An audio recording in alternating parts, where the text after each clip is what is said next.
Hi, I'm Teryn and welcome back to my channel. If you've been here before and if you're new, I make a lot of skincare focused beauty content as well as fashion and life content. If that interests you, please be sure to check out my other videos, like this video, and subscribe.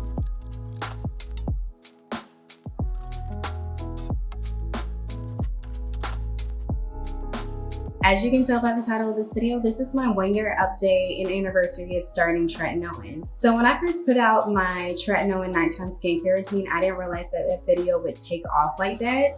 My skin has been something that I've been dealing with since I was a child and adolescent. And growing up, I didn't really have that many friends that had acne. And especially going into adulthood, I don't have as many friends that have acne as well. So being able to track this journey with you guys and also see your comments and see how y'all's journey is going has been so encouraging for me. And I just really love that these videos have been helpful to other people as well as myself. This is my 1-year update. I started TRETINOIN in December of I started TRETINOIN in December of 2020 and I was on 0.025. And then I went from 0.05 and then now I'm on 0.1%. And this is how my skin looks now.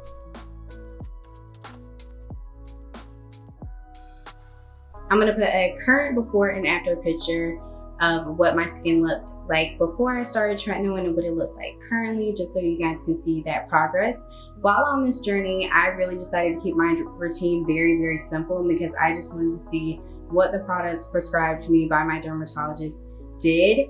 And I feel like doing that just really was helpful for me to be able to communicate with my dermatologist about this isn't working or that this is working, but I want to go to a higher dose. So if you haven't seen my other videos, I've really been just using a combination of the TRETINOIN, of course, as well as clindamycin and benzoyl peroxide, in addition to face washes and moisturizers here and there. So my routine has been very, very simple, and I'm considering adding a little bit of something new in the new year. So be sure to subscribe to see if I do update that routine, and I will be going to see my dermatologist fairly soon.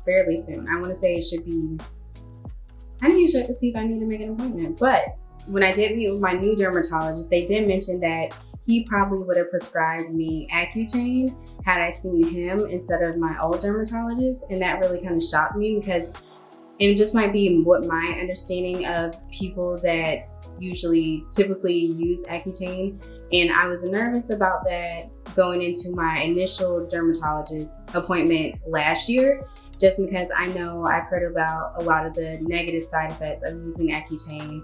And one of my other main concerns is I thought, based on what my new dermatologist said, he said, if you take Accutane, you'll never have to worry about acne again. Basically, that's what he said. Maybe I'm kind of condensing that in a way. But then I've heard some other people having to restart it, and that really alarmed me because I have to go through that again potentially. So I'm not really sure if that's something I'm going to consider. I might consider it if my dermatologist sees how it might be effective for me.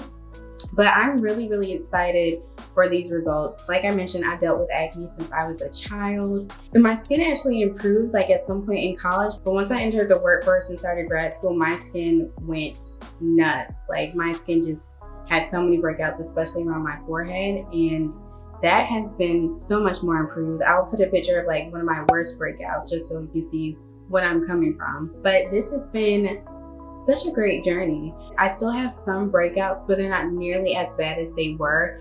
And I did a video on how I handle those breakouts. So be sure to watch that if you're interested. And that's still something that I currently do. I feel like my skin looks pretty good. Like one thing that I think really helped me is that I stopped wearing makeup, especially seeing as we were all wearing face masks and I continue to wear a face mask. But I just realized I honestly think not wearing makeup helped me because I was the type of person to wear makeup every day up until 2020, basically. I would wear it every day to work.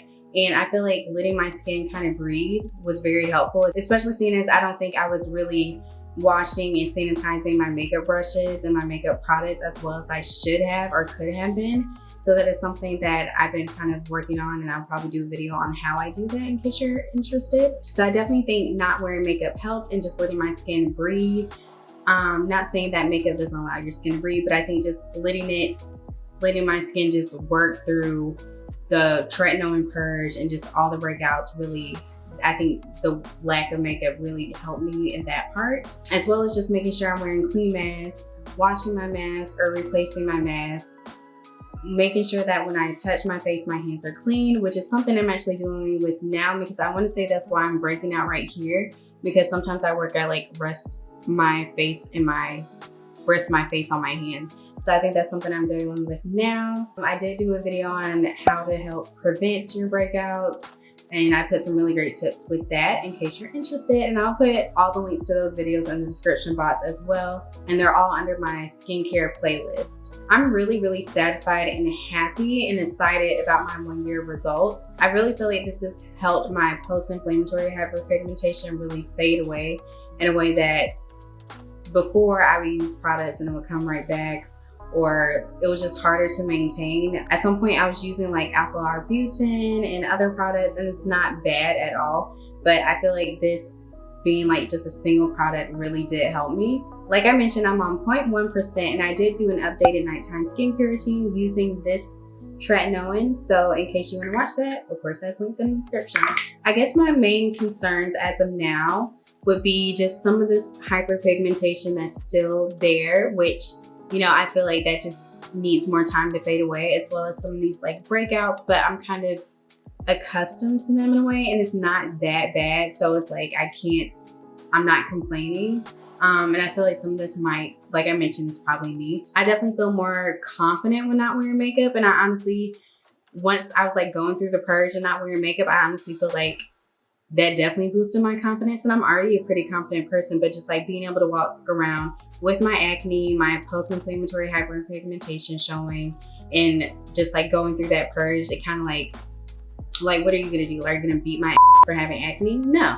So I definitely feel like this has definitely helped me in a way. It honestly even helps me when I am wearing makeup, because at some point, I haven't done a lot of makeup videos on this channel, maybe just like one, but at some point when I did have more post-inflammatory hyperpigmentation, I stopped focusing on concealing that and just, you know, having it kind of be like a sheer to medium base over it, because your skin is your skin. I didn't feel like it was necessary for me to try to conceal all the parts of me, and I understand based on different people that will vary, but I just felt like, what's the point of me trying to like completely conceal it? And it honestly makes it harder to wash the makeup off, and I'm really passionate about getting all my makeup off and no residue left over.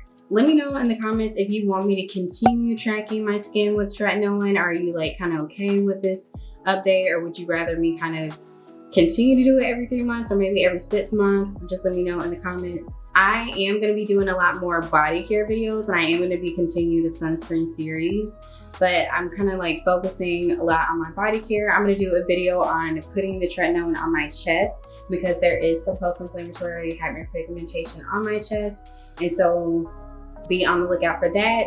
I have some other body care videos coming up, and probably some feet care, because yeah, we're trying to get this whole body moisturized and polished, okay? Of course, my skin isn't 100% blemish free or post-inflammatory hyperpigmentation free. That's fine, but like seeing as where I started versus now, that is a huge difference, and I'm super satisfied with it. If you feel like tretinoin is something that could really help you, I definitely recommend it. I know in the United States you have to get it prescribed, and in other countries, I'm not sure if in all the other countries you don't have to get it prescribed. Tretinoin has honestly been a huge game changer for me. I'm super grateful to have been introduced to this product. Well, not really introduced, but to acquire this product. This has been the one thing that has consistently helped me, and that I've seen consistent results, and really at a really quick pace. I have no like doubts that my skin will clear up as I continue to use this. Thank you so much for watching this video. This has been so exciting to track on this journey. I got an email today saying that on January 1st of this year, I was at 24 subscribers, and now I'm at 388. So thank you guys so much for subscribing. My goal is to hit 400 before the end of the year, and I'm not sure if I'm gonna hit it, but make sure that you're subscribed to this channel. I'm gonna put out more skincare content as well as more fashion content. I know I don't really have a niche, but it's just been fun posting things. As always, please make sure to like, share, subscribe, and comment for more videos. Thank you again, and Happy New Year.